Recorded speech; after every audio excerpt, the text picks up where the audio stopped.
guys, it's Vi. Welcome back to my channel and welcome to day number 6 of my 7-day Healthy Eating Kickstart challenge here on my channel. As a little note, I want to tell you, if you are following along at taste.com.au and you're doing the 7 days with me, I am actually switching my day 6 and 7, so I'm doing day 7's foods today. Two reasons for that. One, I forgot to take out some of my ingredients, I guess. I forgot to take out my toast. I had bread in the freezer, so it's not going to work. And second of all, my bananas are starting to turn, so I definitely need to make these pancakes. Anyways, what I'm making for breakfast today. We're having oat pancakes with raspberries, and they have bananas in there. Oh, can't wait to try it. Let's grab all my supplies. I'm hungry. Okay, I went and collected all the supplies we need. Keep in mind that this recipe is servings for 4. So on the list, we needed 1 1/3 cup of rolled oats, 2 bananas, 3 eggs. There's a 1/2 cup of almond milk in here. This is the almond coconut milk that I have, the coconut flavored. There's a teaspoon of vanilla extract, 1 teaspoon of baking powder. And then for the toppings, when the pancakes are constructed, we have a 1/2 cup of yogurt, a 1/2 cup of fresh raspberries, and 1 tablespoon of maple syrup right there. All right, let's get started.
Well, that was breakfast, and let me tell you, breakfast was fantastic. I have never ever made my own pancake batter in my life. The closest I've come to making my own batter is taking a pre-made mix, adding an egg, maybe some milk, and throwing in a banana if I felt like it. So I didn't know that making pancake batter was that simple. It's pretty much what I've been doing this whole time, except that it would be a lot cheaper if I just used my own oats and did it my own way like that. Man, that was a lifesaver.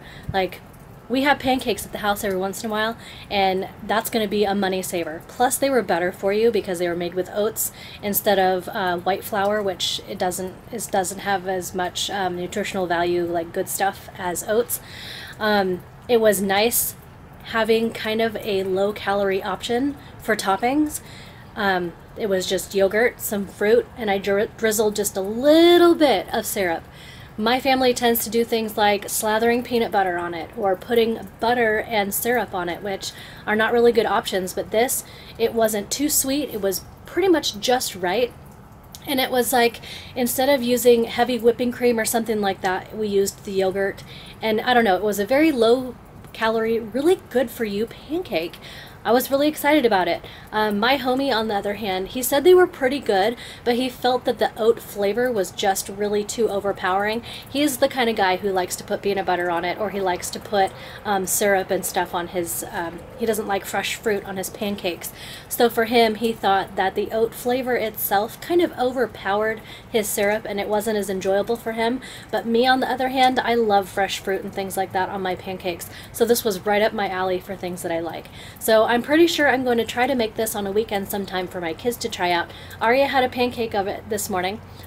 She didn't say anything yay or nay either way. She was just excited to be eating a pancake for breakfast in the morning.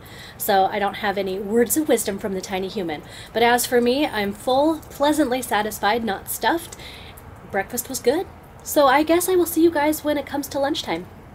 Alrighty, my friends. It's a little earlier than I would normally start lunch, but this requires some baking time for about 25 to 35 minutes, plus prep time, so I'm getting started a little bit early. We are having kale and white bean falafels with hummus. I have never ever had a falafel in my life, nor have I made anything remotely close to this. Keep in mind, if you are following along on the recipes up from taste.com.au, the 7-day Healthy Eating Kickstart, this is the stuff for day number 7. I'm doing it a day early. I had to swap the recipes, so I'll do day 6 tomorrow, meals. And it's also service for 4. So keep that in mind when you're making these recipes. So I'm going to go ahead and gather all my supplies, and I'll meet you right back here. And I'm back with all my supplies stacked and ready to go. We have 2 teaspoons of extra virgin olive oil in there. And we've got the recipe calls for 1 brown onion, but I do have a red onion instead. 2 cloves of garlic that have been minced or crushed. This is 2 teaspoons of ground cumin. And over here we have 1 teaspoon of cilantro. Then we've got some kale here. We have a half a cup of kale.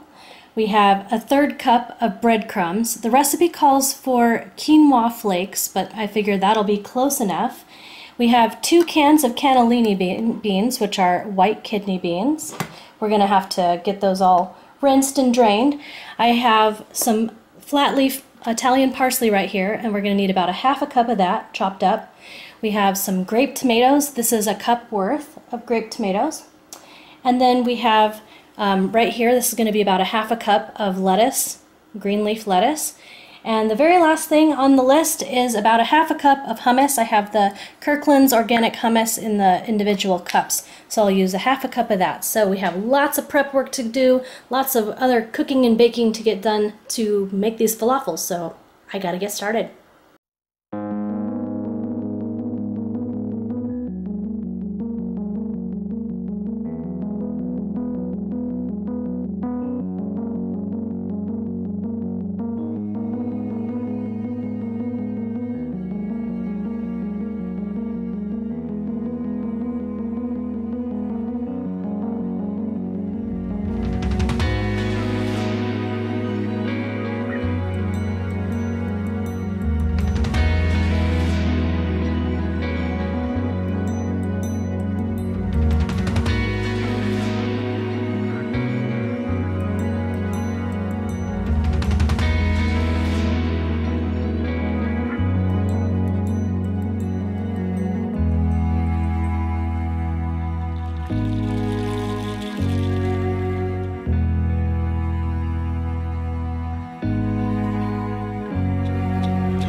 Well, as you could see, making this falafel lunch was pretty intense compared to the other recipes that I've done this whole week.